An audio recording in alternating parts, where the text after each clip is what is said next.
कुछ अभ्यर्थियों का कहना है कि शिक्षक भर्ती परीक्षा का जो पैटर्न था प्रश्न पत्र का, उसमें भी काफी बदलाव हुआ है, कठिनाई स्तर को बढ़ाया गया है, उसको लेकर। देखिए, सबसे पहली बात कि पहले जो परीक्षाएं कराई गई थी उसमें बहुत से कैंडिडेट्स हैं कहना था कि साहब ये परीक्षा का जो पत्र है बहुत ही इजी लेवल होता है और इसमें तो सब हर कोई पास हो जाता है। तो बस मेरा आपके माध्यम से यही कहना है कि पेपर का लेवल कैसा भी हो, इजी डिफ़िकल्ट, जो वैकेंसीज हैं वही भरी जाएंगी। सिर्फ इतना होता है कि यदि एक क्वालिफाइंग मार्क्स होते हैं किसी परीक्षा में, जैसे मान लीजिए 40% क्वालिफाइंग मार्क्स हैं और वहाँ पे यदि पेपर का स्तर बहुत टफ आ जाता है तो फिर हो सकता है कि सारी सीटें नहीं भरी जा पाएँ, या खास कर जो हमारे वंचित वर्ग होते हैं, एससी एसटी, या हमारे शहरिया बच्चे होते हैं, या हमारे जो टीएसपी के बच्चे होते हैं, वो रह जाते हैं।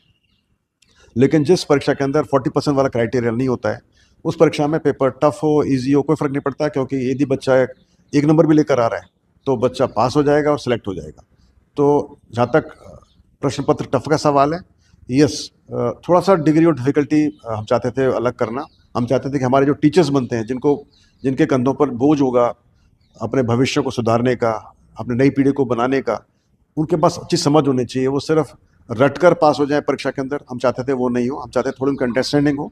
तो हमारा यही मकसद था और मुझे अच्छा लगा कि सभी को परीक्षा पेपर अच्छा लगा, प्रश्न का पत्रों का जो स्टैंडर्ड अच्छा लगा, डिफ़िकल्ट लगा। मगर ये बता दूं मैं कि सभी प्रश्न पत्र दिए हुए सिलेबस से थे, सिलेबस के बाहर नहीं थे। तो तो मुझे उम्मीद है कि मुझे उम्मीद है कि सभी कैंडिडेट्स को ये पैटर्न पसंद आया होगा और आगे भी जो परीक्षाएं होंगी उनके अंदर भी हम जो हमारा अभी स्टैंडर्ड है उसको रखने का और उससे भी बेहतर करने का प्रयास करेंगे।